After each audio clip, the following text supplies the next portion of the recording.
Let's open with what we saw from the college football other than at Penn State, where Michigan punched the Nittany Lions in their collective mouths. Jimbo Fisher was fired after scoring 51 points and beating Mississippi State against a $76 million no offset buyout at A&M. And Zach Arnett, head coach Mississippi State, was also fired this morning. Mike Golic Jr. called that game.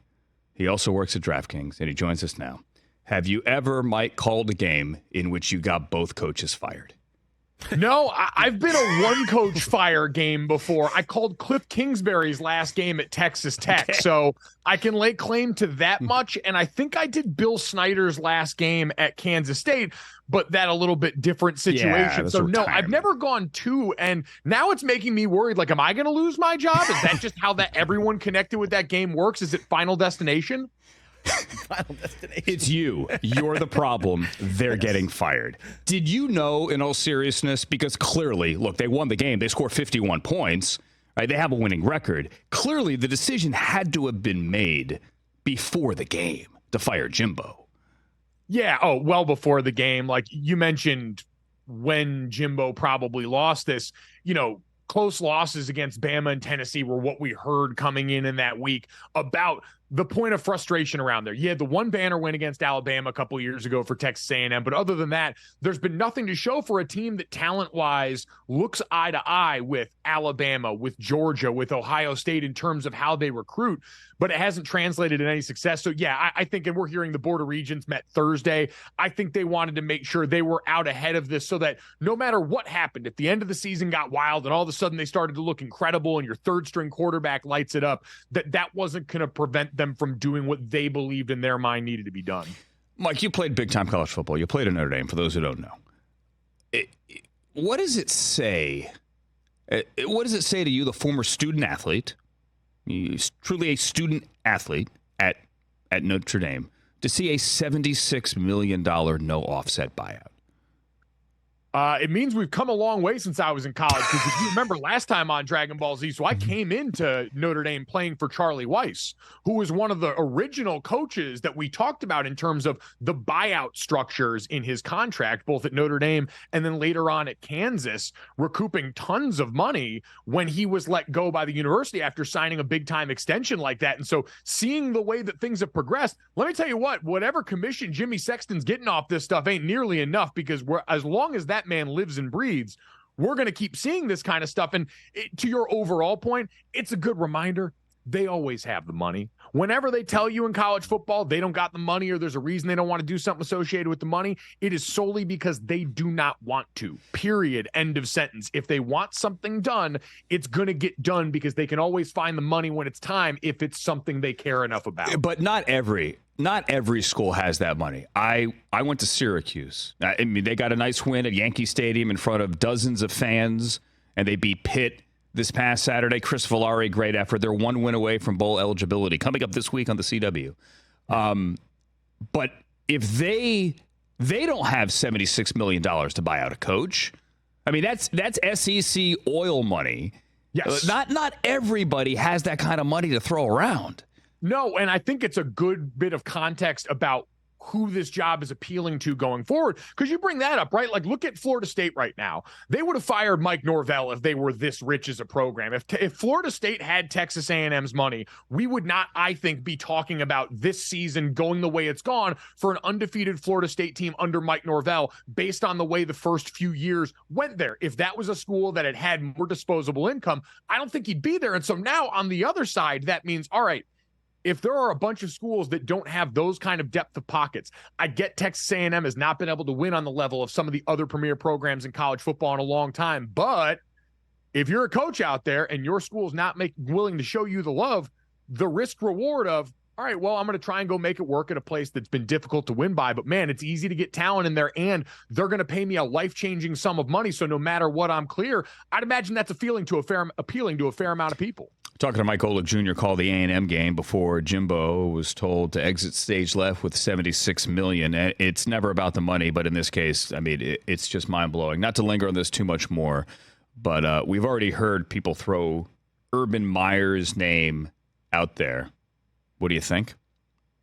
I mean, I'm not shocked. I feel like people are going to do that for every high-profile job that opens up in the near future, especially in the SEC and Big Ten, given Urban's background. I wouldn't be stunned anymore. Nothing about, especially in this tax bracket, would surprise me in terms of decisions there. We've obviously seen a ton of other high-profile names thrown around, like Dan Lanning currently at Oregon, Kalen DeBoer at Washington was on, I think, Pete Thamel's early list. For my money, like if you were looking, because there's going to be the smart hire or the sexy hire, the big one there where you're swinging for the fences and you can money whip someone out of their current location, Mike Elko sitting at Duke would be a very compelling hire as a guy who was your defensive coordinator early in Jimbo's tenure, knows that area well, and has been doing an unbelievable job at Duke in the last 2 years that could, I'd imagine, come in and maximize along the lines of scrimmage. A lot of them really talented young men you have there, but I just don't know if at this point that would be a big enough move coming off of what this was, which is a definitive statement. We're going to eat $76 million. What comes next has to justify that. Go back to your days as a college football player. Did you ever have a coach walk in and say, hey, guys, we know there's signs. We know what's coming? No. I think that's one of those things, too, where as a coach in college, and really a coach in general, you're always trying to be cognizant of overloading your player. Justin Fields kind of insinuated this earlier in the season. We jumped all over him about his statements about coaching there and overloading. It's, as a coach, how do I present the information to my players in a way that's going to resonate with them the most and that's going to be the most useful to them? And so even if a coach that I had played for had the signals of the other team, coming in and saying that to the players, what's that immediately going to do? It's going to make you go, oh, okay, well, then I don't need to work as hard this week because we already got the answers to the test. And you know it's way more complicated than that. So no, even if you had them, I'd imagine you would never tell a college kid, hey, we've got the answers to a test, because we know what college kids do when they get a chance to cheat on a test. Mike Golic Jr., DraftKings now, the co-host of the Gojo and Golic podcast. I'm going to look past Maryland. I'm going to do that. I'm going to say Michigan wins in College Park this week. Maryland, doesn't look like the same team it did the first half of the season. Does Ohio State beat Michigan, Mike? I don't think so, but they have a lot better chance than I thought originally at the start of the season. Because remember last year's game, by the way, was close. And they pulled away at the end. Michigan did the running thing at the end where they really beat them up. But that game was won because J.J. McCarthy hit a bunch of YOLO pass shots that we really hadn't seen from Michigan's offense all year. If there was one concern I had coming off this weekend, it's, hey, in critical moments, the ball wasn't in J.J. McCarthy's hands. You put it on the offensive line. You did the thing we were used to seeing from Michigan in last year. But I still think overall, once I get past the shock value of that, I've seen J.J. McCarthy much more use his arm this year. Saw it in the Ohio State game, and even in that shootout with TCU last year in the CFP. I still think defensively and on the front seven on offense, they're built the right ways. And that's going to be the chief thing with Ryan Day, is his team, ever since getting chirped by Lou Holtz, has been all about this idea of, oh, we're not tough. They want to label us as not tough. You're going to have the ultimate test, because I can assure you this Michigan defensive front seven is tough, and it's going to give Ohio State's offensive line all they can handle. Yeah, that Ohio State offensive line that took a while to gel. Let's put it that way. And I don't know if they still are playing their best football, but that game is a couple of weeks away. Georgia's number one, Michigan 2, followed by Ohio State, Florida State, Washington. You think anything moves there? Probably not this week, right? No, I think we had a chance for a lot to happen. This was the ultimate test that we'd had so far through the CFP. I don't think anyone's going to move meaningfully. I think even Oregon, it was such a late game. I'll be curious to see how people talk about them this week, because I doubt many people stayed up to watch that Oregon USC game, where USC kind of hung around, but it was never really in doubt for Oregon. So I still look at them as, I think they're the on the field from what we've seen. Despite the head-to-head loss, I think they're the best team in the Pac-12, and I'm looking forward to that rematch. Oregon beat USC late at night, to your point, I think like 37-26, something like that. It wasn't all on the defense, but some on the defense, certainly, as Alex Grinch was fired a week ago, and Lincoln Riley tries to save the season here in the last month of the season. For months, Mike, really for, I think, over a year, there's been this idea that maybe Caleb Williams goes back to SC because he doesn't like where he would land potentially at the top of the draft. Maybe it's Chicago, maybe it's Arizona. Whomever gets that first pick, we don't want to go there. Maybe we go back. What about the idea that with the way SC is playing this last month, that he might not want to go back to SC? I would probably say that's going a bit too far, given what we know still about Lincoln as a proven developer of talent at that position and on the offense and the things that would come there. I think ultimately that whole conversation was much more about kind of a public jockeying for leverage. And we've seen in the past, going all the way back to Eli Manning coming out in the draft. It's not a totally foreign concept. I don't think it was totally sincere because at the end of the day, like, as you know, just because he might not like the teams this year doesn't mean it's going to be any better next year. Bad teams pick at the top of the draft every year. It's how the system in the NFL works. And I understand people have problem with that system, myself included, but that's the way it is. And so I don't know if you meaningfully improve your situation, even if you're getting paid a boatload of NIL money, but I still think USC would be the best option for Caleb Williams, given his familiarity with that system and given what Lincoln Riley has been able to do. Get Heisman Trophy winners drafted very highly. That's what you're looking for. And it is a boatload of NIL money. It might even include a boat, although I cannot confirm that. You got a game this week? Yeah, got a game this week, heading to see Texas take on Iowa State on the road. So another team.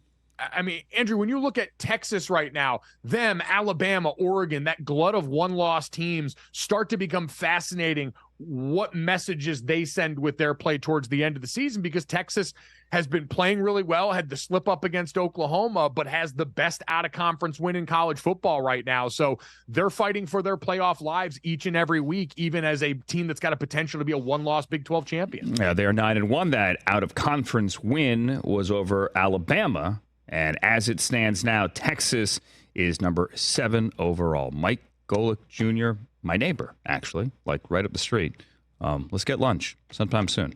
Do you want to eat apples and do push-ups like Jim Harbaugh so we can stave off illness? Did you hear about that from him at the podium? So fill me in, because we're on the air. He had a presser today, and he sounded sick, and then he said something like, I'm an iron wall that viruses... What did he say? I stand on the iron wall that viruses crash into and are destroyed by. I'm just going to eat an apple and do some push-ups. So Jim Harbaugh, the ultimate testament that all that propaganda about food they used to put on TV works, because the guy loves milk and believes an apple a day still keeps the doctor away. So he's living proof that those money spent on ad dollars on TV work. And for the record, he didn't drop and do push-ups on the podium like T.O. in a driveway, right? That might be the upset of the day, quite honestly, that he didn't. But he did say that he would be there in the courtroom for the hearing on Friday. And I'm hoping he does it like Matt Damon in Good Will Hunting, where it's a how about them apples situation. He's got a chance to do something really fun. I just want to see this thing televised. Oh, see, now we're doing the right things here. And I feel like you've got this platform. You know the right people. We can make this happen. We can hijack Rich's show and get this on television. I mean, I think Rich would put the hearing on. There's no doubt. Are you kidding me to hear based Harbaugh? On college football this season, the CW. That would work too. But, I mean, it could go like A Few Good Men. Like, damn right I order the code red. Don't you think?